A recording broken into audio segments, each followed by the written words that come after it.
When my spouse is ill from flu or something like that, I bring her cups of herbal tea in bed and her medications and do other little things for her recuperation and comfort. She sometimes says something like, "You don't have to do that." I always respond, "In sickness and in health." Yeah, I can be a little obnoxious at times, repeating the vows that we made to each other on the day of our wedding. Ours were altered but traditional. Before God and these witnesses, I take you to be my spouse, to have and to hold, from this day forward, for better, for worse, for richer, for poorer, in sickness and in health, to love and to cherish until we are parted by death. This is my solemn vow. This version of traditional Protestant vows was chosen because they were simple, covered everything, and could be remembered easily. Vows a couple exchange at their wedding are often referred to as the covenant of marriage. What is a covenant? How is covenant different from a creed? Why do Unitarian Universalist congregations write their own covenants? What is their power? Perhaps the word covenant puts you off. For some of us, covenants refer to agreements made between God and the ancient Israelites in the Hebrew Scriptures. In the older portion of the Bible, God promises not to destroy the world again by flood. After Noah steps out of the ark with animal families in tow, with a rainbow to represent the promise. God promises to protect the house of David, the royal family of Israel, as long as they maintain the temple and keep the Torah. These are the kinds of covenants that are familiar from Jewish and Christian sources. In Unitarian Universalist tradition, though, covenants are statements of belief and or purpose that gather our individual congregations. So what do Unitarian Universalists believe about covenants? In the readings from different church covenants, you might have been surprised at the variety, length, and brevity of the church covenants. Some of them have either surprised or may have surprised or offended you as well. And looking for church covenants, I copied the most extreme examples of church covenants to demonstrate that covenants can be really different from congregation to congregation. Most Unitarian Universalist congregations, though, do not have a covenant with any kind of specific theological statement. So what is the difference between a covenant and a creed? A creed is a statement of faith with absolute belief stated. Perhaps you remember creeds recited in other churches. The Apostles' Creed begins, "I believe in God, the Father Almighty, maker of heaven and earth." It then mentions some of the miraculous aspects of the life of Jesus and affirms certain religious beliefs like the communion of saints, bodily resurrection, and life everlasting. This is a creed. It's a statement of belief. No actions are expected from this belief. A person or congregation may hold these beliefs and be outgoing or insular, charitable or mean-spirited. Anything is possible with a creed. Action is less necessary than faith. By contrast, a covenant is a promise which says essentially, this is who we are, and this is who we want to be together. A covenant is less about a statement of belief than it is a state of ethics and behavior. Who are we? What does being who we are make us do? How will we define our relationship? Our tradition of covenant goes back to the Pilgrims, the first Europeans to colonize the area we now know as New England. They had the traditional creeds of Christendom, but they needed an agreement to bind them together. They were establishing a new religious order in a new world. Their success or failure depended upon their ability to work together to form a government, to sacrifice for each other. Before they landed at the place they would then call Plymouth, the Pilgrim men gathered and wrote a covenant aboard the ship that would establish who they were, what they would do, and what their relationship would be. They acknowledged the authority of the rulers of Great Britain and British Isles, and also established a form of governance. They wrote, and I'm skipping the part about loyalty to King James of England, of Great Britain and Ireland, or England, Ireland, and Scotland. They're different titles given for different reasons. Having undertaken for the glory of God an advancement of the Christian faith and the honor of our king and country, a voyage to plant the first colony in the northern parts of Virginia, do by these present solemnly and mutually, in the presence of God and one another, covenant and combine ourselves into a civil body politic for our better ordering and preservation and furtherance of the ends aforesaid, and by virtue hereof do enact, constitute, and frame such just and equal laws, ordinances, acts, constitutions, and offices from time to time as shall be thought most meet and convenient for the general good of the colony, unto which we promise all due submission and obedience. The Pilgrims eventually merged into the Puritan Church. The later people who came were not Pilgrims, they were called Puritans. The Puritan Church eventually split between those who wanted to keep the historic creeds of Christendom and the Unitarians who did not adhere to creeds that they believed did not represent the faith well in light of the growth of enlightenment, reason, research, techniques, and learning. The Puritans colonized New England piecemeal. Their communities were not connected, though. Amazingly, the Puritans were very disorganized. Their churches did not communicate much with each other. They established their communities around churches, but the local congregation in Salem had little communication with the congregation in Boston. One of the aspects of each Puritan congregation in New England was that they wrote covenants to bind themselves together, following the Pilgrims' example. The result was that the congregations were independent entities without a unifying statement. The ministers of these Puritan churches never got together and talked. These Puritan congregations were still considered part of the Church of England. They could not have been churches in any area that the English controlled without being part of the Church of England. But they had no real connection to that tradition either. Therein was the problem. Under the crown, these distant Puritan outposts of Christianity were hardly noticed. But after a civil war in England in 1653, the Commonwealth of England, Scotland, and Ireland became the government of the British Isles under the Lord Protector Oliver Cromwell, who was a very harsh ruler and not very merciful, and his troops killed half the population of Ireland. It was a Puritan republic. And that's why England, Great Britain now has a monarchy, because nobody liked what was happening.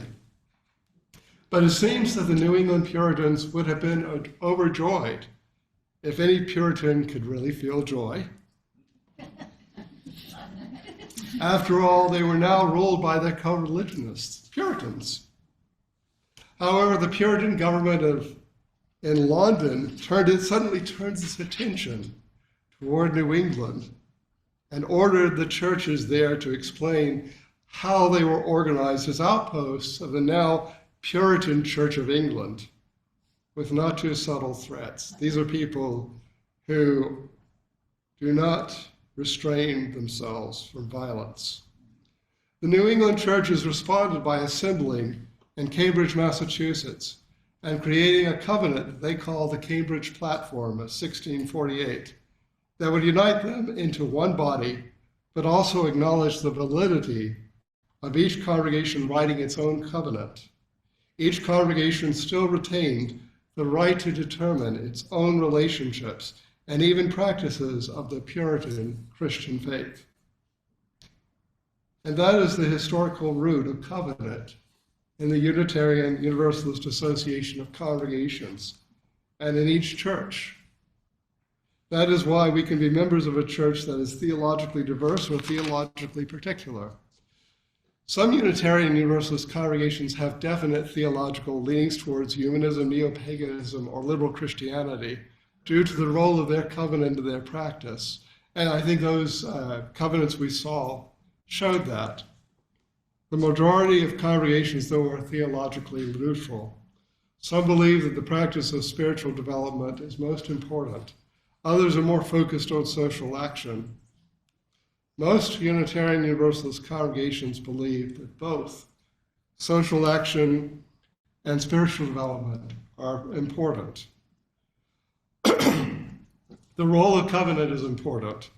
Covenant is the power of the local church, like this one, to define itself, to say, this is who we are, this is what we will do together, this is how we will relate to each other. The congregation creates its own identity and respects the right of other Unitarian Universalist congregations to do the same. The power of the covenant in our tradition, beginning with the Mayflower Compact, is the ability of people to gather and define themselves and to take personal responsibility, community responsibility for their success. They also join in covenant with other congregations in a larger covenant, the purposes and principles of the Unitarian Universalist Association. That is the way we exercise power. The local congregation has the authority to state its covenant, and no single organization in our larger body, no other organization, can decide what the covenant will say. The faith of the local congregation is the calling of the people who gather. The power of covenant is invested in each congregation. Some Unitarian Universalist congregations recite their covenants every Sunday to acknowledge their identity. When I served my ministerial internship at Countryside Church in Palatine, Illinois, I witnessed the power of this ritual repetition of the church covenant. It was the annual meeting of the congregation. The president of the congregation began the meeting with a few opening words. Then he remarked that he regretted that he had forgotten to include the church's covenant in the agenda for the annual meeting. Well, you know what happened? The entire congregation spontaneously and without prompting stood up and recited their church covenant from memory. We unite to strengthen the bonds of kinship among all persons, promote human dignity, and increase reverence for life's creating, sustaining, and transforming power through worship, study, and service. I was astonished. They did that without prompting or without any words printed. Their words were with them, and they united that congregation. The history of covenant within the Unitarian Universalist movement is rather particular to congregations. Some congregations review their covenant every few years to examine its validity as their statement of mission and vision. Some congregations never revise their covenant, believing that the original statement that gathered their sacred community is still valid. The church that I served in Wilton, New Hampshire, was about 230 years old at the time. Its tradition around covenant had waned with the passage of time, but in the first century of that congregation's existence, the covenant was a much more significant document. The Wilton congregation rewrote its covenant each and every time it settled a new minister. The minister would write the covenant, and the board of trustees would approve it and share it with the congregation for input and vote to accept it. Over time, one could read the history of the covenants from one minister to another and note the gradual theological liberalism becoming more and more pronounced as the congregation moved from being a Puritan church to a liberal Unitarian one. They were not just statements of faith and mission. They were also reflections of the relationship between the vocational minister and the laity. Another congregation I served in New England had never changed its original covenant that had gathered the congregation during Puritan times. They had reinterpreted it, ignored many sections, but they had not set it aside to begin anew. After all, if it's been the church's covenant for 350 years, why change it now? That congregation was averse to change of any sort. The slightest deviance from the way things had previously been done had to be challenged. So how averse to change were they? Well, they had a meeting room sort of like this room, which was a gathering room, but it was also the place where the board had its meetings. They didn't have a lot of rooms in that church building. So the board was meeting in the church parlor. One evening it was noted that the lights in the parlor were very dim. And upon examination, they realized that the light fixtures could take brighter bulbs. However, they knew that if the light bulbs were changed all at the same time, that the congregation would rebel at living with too much illumination so soon. A brighter room would be too drastic a change. Therefore, the board instructed the church sexton. A sexton is basically somebody who works as a janitor for a church. They instructed the church sexton to change only one dim bulb for a brighter bulb every week. The change would be so gradual that in a couple of months, nobody would have noticed that the room got brighter every week. Those Unitarians did not like change. But change always comes whether we like it or not. The covenant must be open to reinterpretation or the congregation rewrites it to the needs they think their congregation has. A congregational covenant needs to be able to say what it is and what it is not the scope of sacred community. Like any relationship, the covenant needs boundaries. It needs to state those boundaries. Now, we Unitarian Universalists are often averse to boundaries. Our search for truth and meaning has only the boundary that we accept one another and encouragement to spiritual growth in our congregations. The covenant that gathers our larger movement of congregations does not mention boundaries. The boundary might mean being in agreement with our principles and purposes. We as a movement have not developed boundaries very well that might spell out what is right or wrong for us. We have left much to individual or congregational conscience. Some congregations in our movement have put boundaries what is acceptable behavior, even acceptable community grounding or of faith practice. They are the exception in our larger movement. The only boundary that I know of in our larger religious body, it applies to ministers fellowshipped with the Unitarian Universalist Association.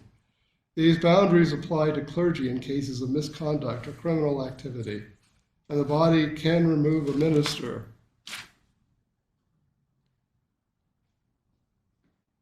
The lack of boundaries in our religious movements often moves congregations to create a shared understanding of healthy behavior and a way to address behaviors that are not conducive to good relationships. They are called behavioral covenants. They are the congregation's way of talking about boundaries, the way that people want to be with each other, and agreed upon ways that members will respond to each other's behavior when they need to be challenged and people just need to work out their differences. This is an introduction to covenant. My words today are an introduction to the concept of covenant. There's much more to say, and some of it will be said when we meet again for worship next month, in February, when I will be here. This is in response to the developmental task that this congregation voted upon last year that charged us to assess the ability to connect and value each other in kindness, as well as our ability to live our covenant more fully. Later next month, I will also preach about kindness. It is my hope and the hope of the Developmental Ministry Task Force that we may begin to address these concerns and help members of this congregation work better together. Every Unitarian Universalist church comes to a moment like this. Every covenanted bond requires this kind of work. If you've been partnered with someone long enough, then you will eventually experience the uncomfortable moment when the other person says, let's talk about the relationship. And the work that we are undertaking, we are talking about the relationship. It's not an easy task, but it is important if we are to move forward. More than 400 years ago, the people from whom our religious movement descends created a covenant that would bind them together in faith. Though our faith is very different from theirs, we Unitarian Universalists are still a covenanted people seeking to create a new vision for a better world. We do so knowing that we are interconnected in spirit and in love. We want to thrive as a community for our needs and the needs of the broader culture of our nature, of our nation and the world. We do not claim absolute truth, but envision many forms of truth. We need this church and are willing to give so this message will still speak to ourselves and to our posterity. We are people of covenant. Reverend Alice Blair Wesley is a long-retired Unitarian Universalist minister. She is known and revered by many in the ministry for her writings about covenant and our history. Every congregation she served wished that she never left. She never served a large church, but she touched the lives of many in our ministry with her writings about covenant and Puritan history. Her scholarship energized our movement, and we could not have a full discussion of covenant without her contributions. I have been at ministers' meetings where she walked in through the door, and the person next to me said, "That's Alice Blair Wesley, I have to talk to her." Then afterwards, there would always be the crowd of people who wanted to talk to Alice about covenant and the Mayflower Compact and other things. She had groupies.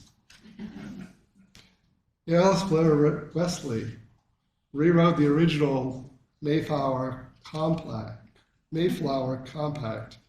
to speak to our contemporary context. We close with these words by Alice. We pledge to walk together in the ways of truth and affection as best we know them, now or may learn them in days to come, that we and our children may be fulfilled, and that we may speak to the world in words and actions of peace and goodwill. So be it. Blessed be. Amen.